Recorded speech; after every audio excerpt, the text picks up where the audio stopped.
tak fordi at vi har måttet komme på besøg. Jamen, selv tak. Vil du ikke starte med at præsentere dig selv? Jo, Og det hvad hedder jeres hund? Han hedder Freddy. Hej Freddy. Mercury til efternavn. Det tænker jeg ikke, du hedder. Nej, præcis. Jeg hedder Kirstine, ja, og har Dambæk Gård, hvor jeg driver catering i sådan et jord-til-bord gastronomikoncept. Fantastisk.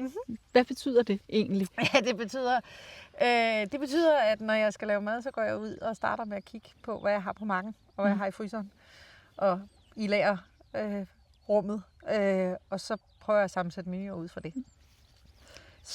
Så hvad gør du på den her tid? Altså jeg er lidt nysgerrig den her tid af året, hvor at der er jo lavvanden ude i haven. Altså, Jamen, heldigvis har vi kan stadigvæk lige brugt det sidste græskar.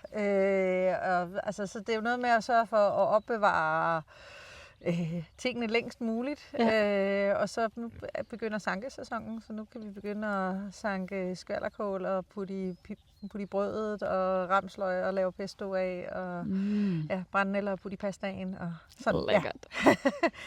Ja, så noget med at få udnyttet det, der er tilgængeligt. Og hvorfor er det vigtigt? Det er vigtigt, altså hvis du spørger mig som kok, så er det jo vigtigt på grund af smagen. Ja. Fordi du får den bedste smag, altså der er jo ikke nogen, der gider at spise tomater i januar, vel? Det smager som at stikke tungen ud af vinduet, men når du plukker den frisk i august, så smager den jo himmelsk. Og det er jo, altså så som kok er det smagen. Hvis du spørger mig som aktivist, eller som, hvad vi nu skal kalde det, så er det jo fordi, vi slås med en udfordring klimamæssigt, planetmæssigt, hvor vi skal afvende os fra den der convenience, vi har med, at vi kan jo altid køre ned i supermarkedet og købe hvad som helst. Der er vi jo privilegeret i lille Danmark. Men så der er sådan en genopdragelse, tænker jeg, af vores generelle tilgang til mad i forhold til at tænke på vores klima og bruge det, der er tæt på. Så hvis jeg nu gerne vil i gang derhjemme, eller nogle af dem, der kigger med, altså gerne vil i gang, hvordan kommer man så ind, altså, og ikke har en stor have? Hvordan begynder man? Fordi det er jo også noget med, netop fordi vi har vendet os til det, som du siger, det er blevet belejligt, det er blevet nemt, vi tænker ikke over årstiden, når vi står nede i supermarkedet. Men hvis man gerne vil begynde på det, hvad kan man så gøre? Du starter med at kigge på, når du køber ind, hvor stammer dine ting fra.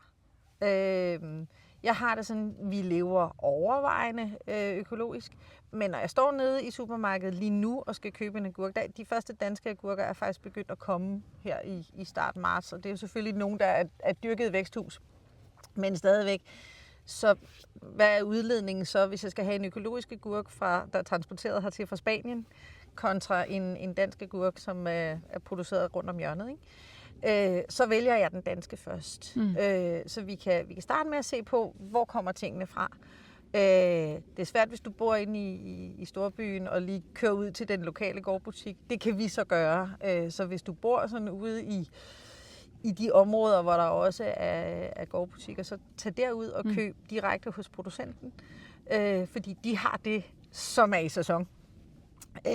Så det er et sted at starte. Så hvor det kommer fra, og hvor du køber det. Ja, præcis. Ja. Det vil være et sted at starte, og så kan du selvfølgelig sådan begynde at kigge lidt på, okay, så det jeg køber, hvad for noget af det, hvor stor CO2-udledning er det på det, og det kræver selvfølgelig, at du sætter dig lidt mere ind i det, men generelt, spis det der mindre kød. Hvis du skal spise kød, nu sidder vi godt nok for nogen, der er firebenet, men ellers så hold dig til de tobenede. Ja. Der er generelt mindre CO2-udledning på det. Prøv at tænke i, hvor tingene kommer fra. Altså, når du køber småkager, er det med palmeolie? Er det ikke med palmeolie? Er det certificeret palmeolie? I den, så hele tiden sådan tænke ophav. Sporbarhed. Det er nogle rigtig gode råd. Og så ved jeg jo også, at I herovre, der kan man faktisk også komme og spise hos jer jo. Altså, I dyrker det ikke bare selv. Man kan også faktisk komme både på bondegårdsferie, man kan holde sin 50-års fødselsdag, sin konfirmation her, hvis det skulle være. Ja. Hvorfor skal man komme på bondegårdsferie her længere? Det kan man ikke længere. Man kan 3 uger til sommer, men så lukker vi faktisk. Sidste gang. Sidste år. Ja, så hvis man vil det, så er det nu. Det er nu. Ja. Men man kan komme og spise her. Man kan komme og spise her. Man kan holde fest her. Man kan få mad ud af huset. Så ja, vi dyrker til os selv, men os selv er jo både familien, men også virksomheden. Ja. Så det er jo vores egen fødekæde, om man så må sige, at vi producerer så vidt muligt. Vi kan det, som vi så bruger. Så tager jeg det ind i køkkenet, og så bruger jeg det i de menuer, jeg laver. Ikke?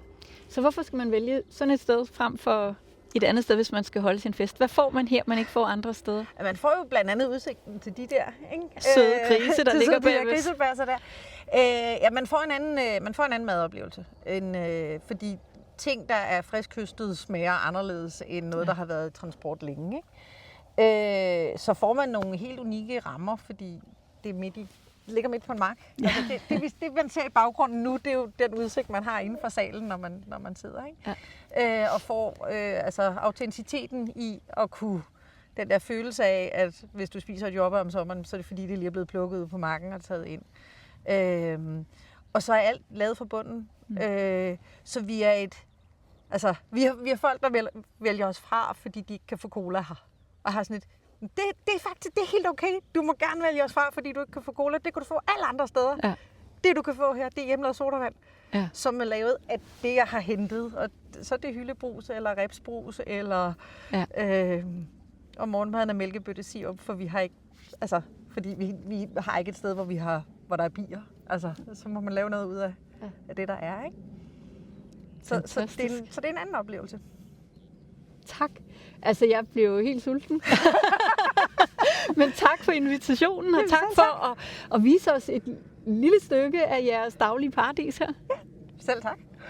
Fornøjelse.